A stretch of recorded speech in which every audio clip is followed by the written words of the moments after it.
To the front at the second now, 6.5 over from Qualamita. Kimi de May keeps on in third, a long way clear from Gino Bella.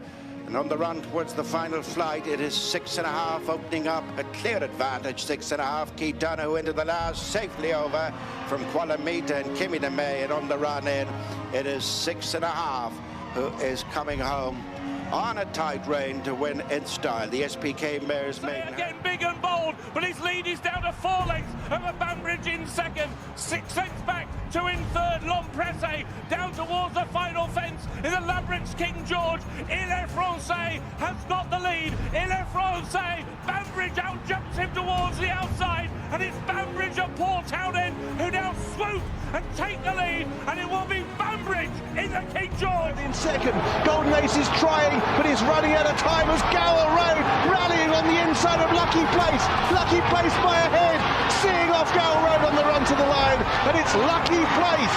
2 out of 2 this season. Nico de Moinville and Nicky. Botson back with Botson Racing. A crazy couple of days, I'd have to say. Looking back at the results and some of the racing again, it's become quite sickening, I would say. Sickening in the eyes of the punters, I guess. Especially, I mean, for me, like, I guess it's more hurtful, I guess, when you have these big positions on the short price favourites and virtually every single one haven't gone in except, you know, Lossiemouth and Kopic the boards. So extremely frustrating. I mean, extremely frustrating. And the handicaps haven't been any good either. I mean, there's been shock in my eyes, shock results. I mean, Jimmy DeSoyo winning yesterday after a 300-day break. I mean, that's just, I guess you could look at a bit of the form behind Ballyburn, but I wouldn't have picked that one. Jazzy Matthews, I guess you could have found, slightly shrewd trainer, up and coming, form at the Boodles last time. And Michael O'Sullivan, I guess, story, which was actually, you know, bad for my pocket, but good for the game. Yeah, back-to-back Marine Nationale and Jazzy Matthews, just, I guess, very sentimental, and I guess it was a very nice thing that I guess those 2 horses did win, and it shows that maybe there is something supernatural about horse racing, and that was a way of sort of, I guess, honouring Michael O'Sullivan. So yeah, not good for my my pocket, but good for the game, I would say. Overall, day 2, John Bon nearly falling, mental makeup of the race, Solness not being the front runner, John Bon not being prominent, Ballyburn, don't know what he was doing. After about 4 strides, I think in my eyes, he'd already lost. His head carriage was way too low. He was super keen, pulling all the way. Yeah, I mean, just an absolute farce of a race. And Lecky Watson got over the top and just won from the front. So, yeah, we'll move on to day 3. Again, let's hope that these favourites... we don't have too many short favourites here, actually. But, I mean, you know, it's going to be in the back of the minds of jockeys for sure. How do I not get this beat? And is probably what they're saying to themselves. But we'll move on to the first race, which is the Mares Novices. I've got a very strong position anti-post on Maureen. That's looking to look pretty poor now. She was around about 92 4s, even short as 3s at one point, before absolutely drifting out on the machine to about 14s. Just purely based off the jockey bookings. Paul Townend's picked Aurora Vega over her, which is very weird and surprising. I guess it kind of makes sense. She's very lightly raced. She is out with Forheen though. There was a bit of family history there. But I mean, I'd be getting absolutely stuck in if I didn't have a position on this. But money talks, and I think that's one of those things where I feel like you just have to leave. I felt like the place angle is pretty nice there, where I would suggest doing that each way. But I'm not going to tip it up. I think the money's coming for other horses, and I think, I mean, if Patrick Mullins is on board, there's got to be a reason why. So I'm going to avoid that, even though I would like it to win. I guess the next best for me is 6.5. This one's been slightly undervalued in my eyes in the market. It was quite strongly fancied last time out, and I think even after the race, I think you could get like 6s or 8s for this thing to win the Mares Novices. So yeah, I mean, she's currently around about 11-4. I think that's probably a nice solid win bet there. 2 wins, 2 starts, impressive last time out. Should go very close for us. The other one I like is Diva each way. 4 places, worth a pop at a place, I think. More to come with this one, I think. Bumper form last year was pretty good. Hasn't really done much over the hurdles, but I think 4 places is nice there at 14s each way. We'll go on to the second race. This is the first time this has been run, because this was formerly the Turners. This is now a handicap over 2 mile 4. Yeah, I'll be definitely trying to see if this is a good thing for punters or not, with the amount of, I guess, graded races where horses can come. But now we've got another handicap, so it's going to be even harder to find a winner, I guess, instead of a graded race. I've landed on 2 here, just checking my notes. I've got Pic Roc at best price 10s, 5 places, £3 better this time in front of Lord of Thunder. He finished second behind him last time out with £6 higher.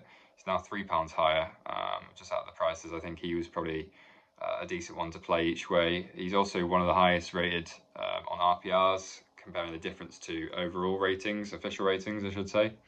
So I thought, yeah, there's plenty more to come. He hasn't really had a win in a while. He did fall in his season debut, but I wouldn't be too worried. He does jump pretty much every fence if you wanted to. So yeah, I think Pic Roc at 10s is a nice solid each way bet. And the other one I like is Moon d'Orange, 14s best price each way, 5 places. Shrew trainer, won really well last time out, and Sean Bowen is on board. I'll keep these explanations, I think, a little bit more short compared to last time, so I don't want to take too much of guys' times. Moving on to the third race, it is the Temps, I believe. Yep, the Temps. I've got 3 in here. All, again, I think solid each way claims, especially with this race, with the industry being 6 places here. I think this is a really good one to get stuck into each way. I ended up on 3 that just seemed too big on the place value side. So the first one is Henri II. Form only at Sandown, but and also pretty nice form over heavy.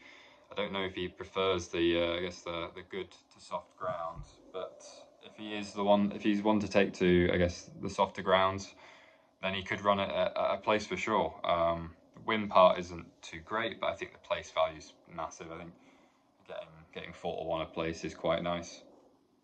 Zain Knights at 22s, best price at Hills, 20s general, each way again. Course and distance winner off a workable mark. Again, I think he's a one to run at a place. And the last one I thought was quite massive at a price was Thomas Moore. 50 to 1 each way again, 6 places. 2 runs since a long absence for about 600 days. He won very, very nicely on season debut. Very disappointing last time out off of near top weight. I think he was £20 off of we've been all caught, something like that.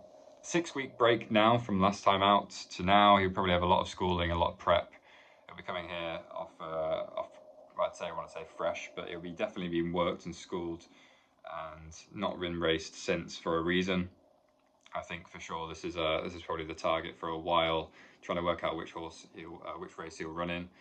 He is off top weight, but I think again at a price and a place, I think you're getting about 10 to 1 a place, doing it each way, and I'd probably have him around about 7s or 8s to get a place. So decent, nice little place angle for these 3, and hopefully they can go well.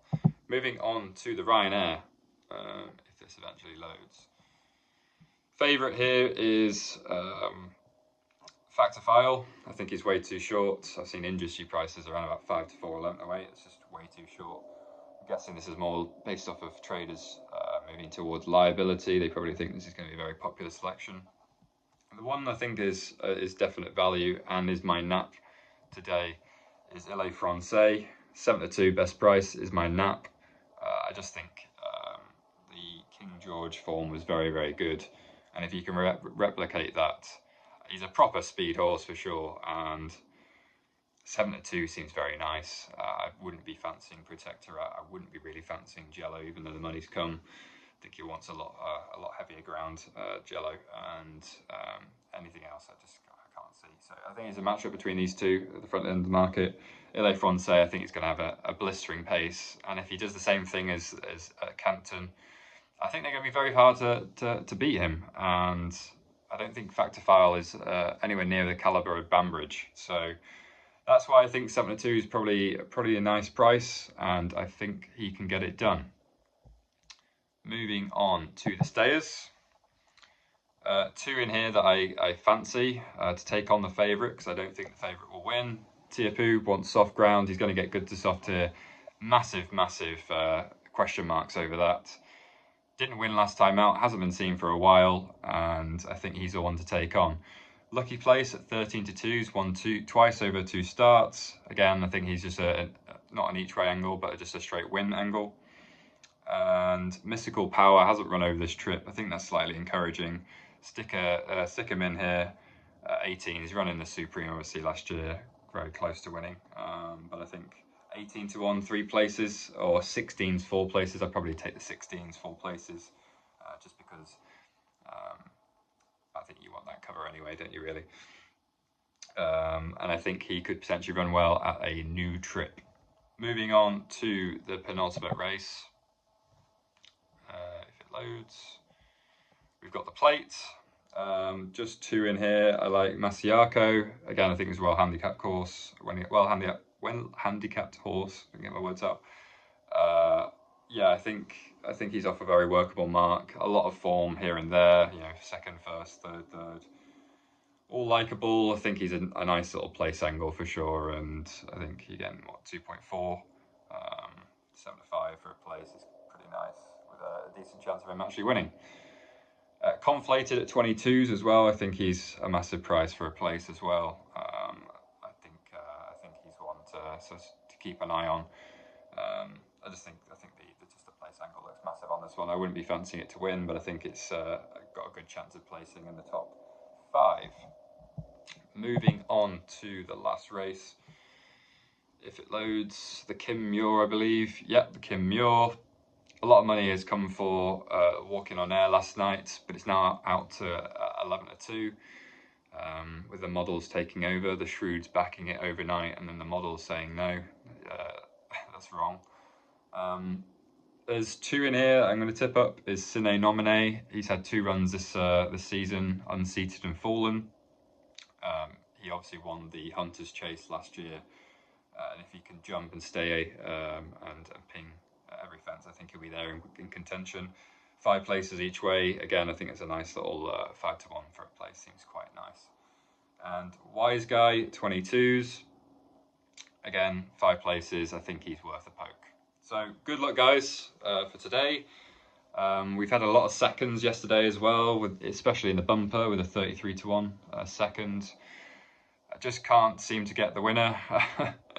A lot of seconds. I was on Unexpected Party as well, anti-post yesterday, and that came second. So I'm just getting a lot of seconds in these handicaps. The Changing Man on the first day as well. Fingers crossed.